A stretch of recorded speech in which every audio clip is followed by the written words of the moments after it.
scoreboard said it all. And nobody, not the pundits, not the bookmakers, not the millions of people who had filled out their bracket predictions before this tournament started, nobody had this result. A team that spent $0 on transfers this season. Or a team built entirely from players developed within their own academy, from free agents, from loans nobody else wanted. A team whose entire squad combined costs less than the weekly wage of a single player on the side they just eliminated. And tonight, in front of a packed stadium at the FIFA World Cup 2026, they walked off that pitch as winners. Their opponents, a nation with one of the most expensive squads ever assembled for a World Cup, walked off as losers, eliminated, going home. And the sport of football just reminded the entire world of something it keeps forgetting every time the transfer window opens and the billions start flowing. Money does not buy heart. Money does not buy hunger. And money absolutely does not buy the kind of collective belief that turns 11 players who were supposed to lose into 11 players who refuse to. Stay until the end of this video, because what I am going to show you tonight is not just a match report. It is not just a tactical breakdown, although we are going to do that in detail. It is a complete dismantling of the argument that modern football has been making for 20 years. The argument that the team with the most resources always wins in the end, that quality rises to the top, that the gap between the rich clubs and everyone else has made genuine upsets structurally impossible at the highest level. Tonight, that argument died, and I want you to understand exactly how it died, why it died, and what it means for the rest of this tournament. If you are new to this channel, subscribe right now. This is the place where football gets analyzed without the filter of whoever paid for the broadcast rights. No corporate talking points. No diplomatic balance that leaves you more confused than when you started. Just football, told honestly, by people who have watched this game long enough to know when something genuinely historic has just happened. And what happened tonight is genuinely historic. Subscribe, and let's get into it. Let me start by setting the scene properly, because context is everything in football, and without the right context, this result looks like a lucky night. It was not a lucky night. What happened tonight was the product of months of preparation, a tactical plan executed with a discipline that most well-funded international sides would struggle to match, and 11 players who understood their role with a clarity that was almost frightening to watch if you knew what you were looking at. The team that won tonight came into this World Cup ranked outside the top 40 in the world. Their coach had been in the job for less than 18 months. Their average squad age was 24. Their best player earns a fraction of what the opposing captain earns in a single week. Their preparation for this tournament was done on training pitches that, as we covered in a previous video, the Colombian Federation formally complained to FIFA were not up to standard. Several players in their squad still play in domestic leagues that most European football fans have never watched a single minute of. None of this matters now. What matters is what they did tonight. And what they did tonight deserves to be broken down with the respect and the precision it earned. The first thing you need to understand about how they won is that they had a plan, and they did not deviate from it for a single minute of that match. From the first whistle to the last, their shape was identical. Their pressing triggers were identical. The positions they occupied when they were out of possession were identical to what they had shown in the group stage. This was not a team reacting to events. This was a team executing. And there is a fundamental difference between those two things at the highest level of football that separates the teams that cause upsets from the teams that just get lucky. Their coach set them up in a mid-block, not a low block, not a park-the-bus defensive structure that some commentators instinctively reach for when they see a lower-ranked team. This mid-block absolutely suffocated the opposition, denying any space between the lines. They're forced backwards again. Line to hold a specific height and asked their midfield to maintain a specific compactness that made the space between the lines unavailable. If you watched the match tonight and you thought the expensive team was playing badly, you were watching the wrong story. They were not playing badly. They were being suffocated by a structure that was designed specifically for them, that had been prepared specifically for how they play, and that was executed with a concentration and a physical intensity that simply did not drop from minute 1 to minute 90. The expensive team had 72% possession over the course of the match. Read that again, 72%. And they lost. They had more touches of the ball, more passes completed, more chances created in the statistical sense, and they lost. Because possession without penetration is not football. Possession without the ability to break down a block that refuses to open is a very expensive way of going nowhere. And tonight their possession was beautiful and entirely useless because the team on the other side had decided exactly where they would be allowed to have the ball and exactly where they would not. The goal came from something that the expensive team had been warned about, something that their analysts had flagged. Something that anybody who had watched the full group stage of this team would have identified immediately as their most dangerous transition pattern. When they won the ball back in their own half in the central zone, their two central midfielders had a specific movement that they had practiced so many times it happened without thought. One dropped to receive, one ran beyond the first line of the press, and the ball was played immediately, first touch, into the space behind the press, before the expensive team could reorganize their shape. It happened in the group stage 3 times. It was in the video analysis.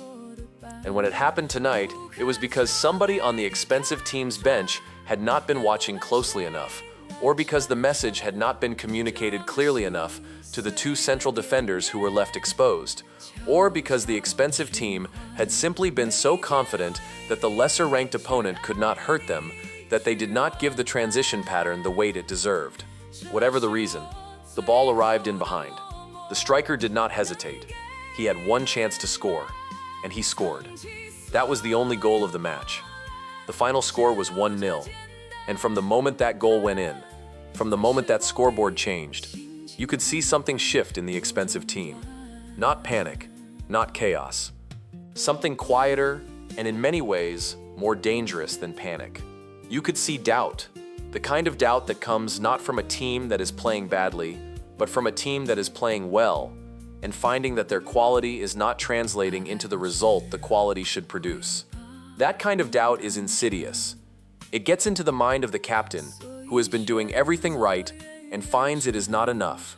It gets into the mind of the striker, who has had 4 good positions and created nothing from any of them.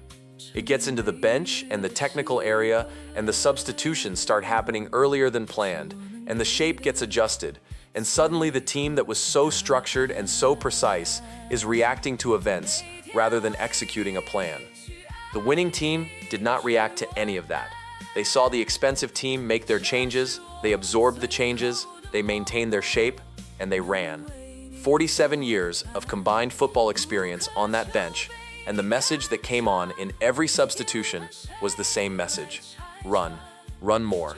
Run until there is nothing left. Because we are not supposed to be here, and we know it, and that is not a reason to be afraid. That is a reason to take everything.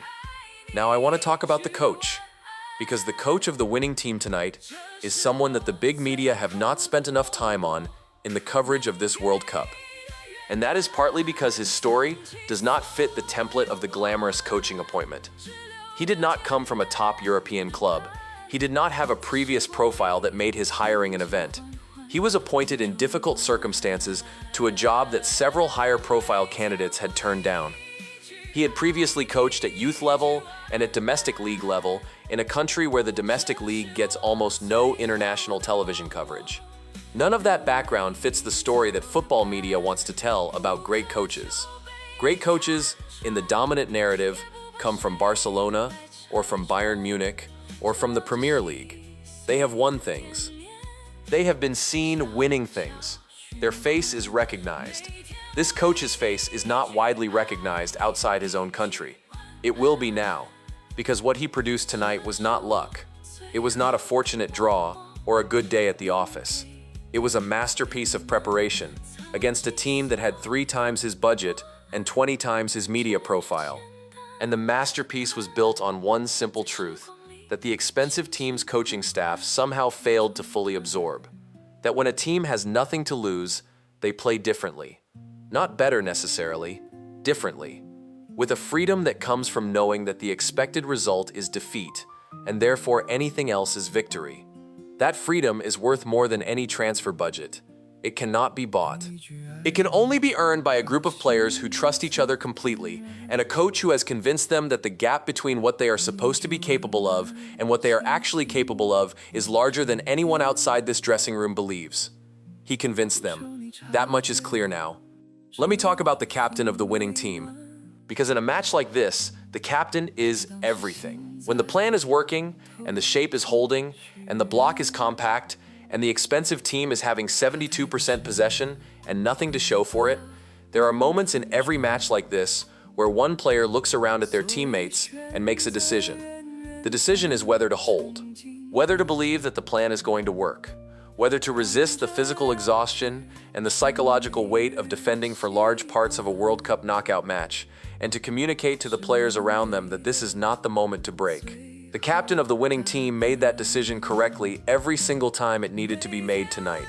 You could see it on camera. In the 67th minute, when the expensive team had their best period of the match and created 3 consecutive chances in the space of 4 minutes, the camera caught him twice, organizing the defensive shape vocally, and once physically repositioning a central midfielder who had moved 2 yards out of position. 2 yards. In the 67th minute of a World Cup knockout match, that level of concentration and that level of attention to the detail of the plan is not something you can buy. It is something you develop over years of playing with nothing and being forced to find your advantages in precision and organization because the financial advantages are not available to you. Now, I want to say something about what this result means beyond tonight, because this is where I stop analyzing the match and start giving you my honest opinion about what we have just witnessed in the wider context of football in 2026. We have spent the last decade in a conversation about whether football has become too unequal, whether the concentration of financial resources at the top of the game has made genuine competition impossible, whether the gap between the teams that can spend hundreds of millions of dollars and the teams that cannot is now so large that the sport has effectively become a closed competition between 8 or 10 clubs and federations. That conversation has been happening at club level, and it has been happening at international level, and the people who run football have largely responded to it with the confidence of people who believe that money is the only variable that matters. Tonight proved them wrong, not in a way that solves the structural problem. One result does not solve the structural problem of financial inequality in football, and I want to be very clear about that. The system is still broken. The money is still too concentrated. The pathway for a team without resources to consistently compete at the highest level is still far too narrow. None of that changed tonight. But what tonight changed is something more important in the short term. It changed the conversation that the players still in this tournament are having with themselves. It changed the conversation in the dressing rooms of every lower-ranked team still in this World Cup. Because the question in those dressing rooms until tonight was whether it was possible. Whether you could actually beat a team that spent that kind of money, that assembled that kind of talent, that had that kind of individual quality across every position. The question was hypothetical.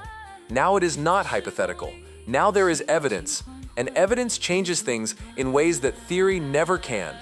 The players on the winning team tonight are not wealthy men by the standards of this tournament. Several of them will go back to clubs that play in front of 10 or 15,000 people at domestic level. Several of them will earn this entire year what the player they just eliminated earns in a single month. That gap is real, and it is not going away, and it is one of the things wrong with how football is structured. But what none of that financial reality can take away from them is what happened on that pitch tonight. What happened on that pitch tonight belongs to them, and to their coach, and to their federation, and to their country, and to every person watching at home who understood in real time what they were watching. They were watching proof. Proof that the game is not over before it starts. Proof that a plan executed perfectly can beat talent deployed carelessly. Proof that hunger is a tactical asset that cannot be offset by a transfer budget. I have been watching football for a long time. I have seen upsets before. I have seen lower-ranked teams win matches they had no business winning. But what I have not often seen, and what I want to be careful to say clearly because I think it matters, is an upset that was this thoroughly deserved. They did not steal this win. They did not park the bus and escape with a deflection in the last minute. They executed a tactical plan with a precision that would have embarrassed many well-funded clubs. They deserved to win. The scoreline was fair. The expensive team was beaten not by luck, but by a better prepared, more coherent, more motivated 11 players who gave absolutely everything for the full 90 minutes and whose coach had done his homework with a thoroughness that the coaching staff on the other side simply did not match tonight. There are 4 questions I want to leave you with. First, does this result change how the remaining heavy favorites prepare for their upcoming matches? Will the teams still in this tournament look at what happened tonight and recalibrate the respect they give to opponents who are supposed to be there to make up the numbers? Second, what happens to this winning team now? Because winning an upset in a tournament is one thing. Managing the wave of expectation and attention and physical exhaustion that comes in the days after that upset is a completely different challenge, and it has broken many teams in the past who were not prepared for it. Third, what does tonight say about the coaching profession specifically? Because what their coach produced was a work of preparation that should be studied, not celebrated and then forgotten. Studied. Fourth and finally, what does FIFA do with this? Because FIFA has spent considerable effort making this tournament bigger and more commercial and more about the spectacle. Tonight, the spectacle was not the expensive team playing elegant football. The spectacle was 11 players with nothing who took everything. And that is the most valuable advertisement for this sport that money could not have bought. Subscribe if you are not already subscribed. Comment below with the one word you would use to describe what you watched tonight. And share this video with the football fan in your life who still believes that a bigger transfer budget is the only thing that matters in this sport. Tonight proved otherwise. See you in the next one.